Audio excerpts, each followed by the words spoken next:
आप बताइए किसका फेस क्लिक करेगा, आप ही बता दीजिए मेरे को तो हम भी आगे बात करेंगे कि भाई ये फीडबैक आया हुआ है। मेरा ये मानना ये है कि जहाँ तक फेस की बात है, एक तो सूचना और एक होता है आकलन आदित्य। तो सूचना तो मेरी ये है कि आप लोगों ने डिसाइड कर लिया है कि इस बार इस चुनाव में मध्य प्रदेश, छत्तीसगढ़, राजस्थान में पार्टी फेस के साथ जाएगी।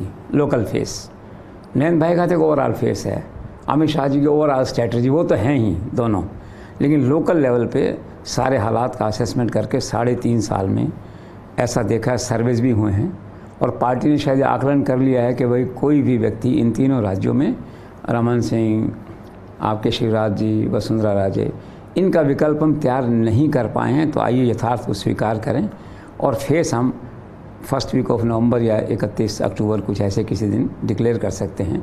ये तो है सूचना, आकलन। सूचना गलत भी होती है, सही भी होती है। और सेकंड ये राजस्थान में कि बाय द टाइम जब तक आप फेस डिक्लेयर करते हैं, किसको करेंगे ये आपका प्रेरोगेटिव है, लेकिन स्वाभाविक तौर पर अगर फेस डिक्लेयर करने की बात आएगी और सर्वे में जो बात है वो क्राउड पुलर की होती है, तो क्राउड पुलर में I think madam is far ahead at the moment जो स्थिति है। दूसरा इसके साथ में सूचना ये है कि तब तक चूँकि आप पुनर्गठन करेंगे, फेस का सब करेंगे, तो मौजूदा जो अध्यक्ष हैं सतीश पूनिया और जो लीडर ऑफ अपोजिशन हैं गुलाब जी, ये भी बदल जाएंगे और पूरी एक नई टीम के साथ में होगा। ये तो हुई एक सूचना की बात, जो सही आकलन सही है गलत है उसके हिसाब से होगा। दूसरा, आपने एक मुझे प्रिविलेज दिया, थैंक यू सो मच, कि मैं भी अपना विचार बताऊं कि फेस किसे डिक्लेयर करना चाहिए। तो मेरा कहना ये है कि चॉइस आपके हाथ में, 2 विकल्प हैं इसमें आपके पास में। एक तो कि यूपी की तरह अगर हमें सारा चुनाव नरेंद्र भाई के चेहरे पे और अमित शाह की स्ट्रैटेजी पर लड़ना है और थोड़ा बहुत योगी को आगे करना है, तब तो क्या है कि किसी की आवश्यकता नहीं है, न किसी फेस की आवश्यकता है। एवरीबडी इज़ गॉन इररिलेवेंट, चाहे मैडम हूँ, चाहे गजेंद्र सिंह हूँ, चाहे सतीश पूनिया हूँ, ओम बिरला हूँ, एवरीबडी इज़ गॉन इररिलेवेंट।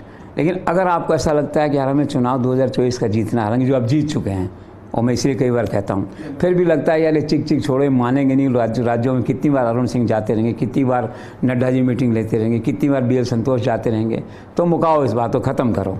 तो फिर आप लोगों को सर्वे में जो लगता है उसको आप फेस डिक्लेयर कर सकते हैं। वो चॉइस आपकी है कि संघर्ष करके, दिल्ली से संघर्ष करके आप चुनाव जीतना चाहते हैं या कि स्थानीय लीडरशिप से चुनाव जीतना चाहते हैं, वो चॉइस आपकी है। और इसको करते समय मैं आदित्य से कहूँगा अगले उसमें जो है कि राजस्थान में जितनी चुनौती आपको अंदरूनी गुटबाजी से है, उतनी चुनौती अशोक गहलोत से आज भी है। ये आकलन है एक तरह से। तो आप कुछ कहें फिर अशोक गहलोत के आकलन पर, आप कुछ नहीं, आप कितनी थ्रेट है अशोक गहलोत बीजेपी के लिए? आपका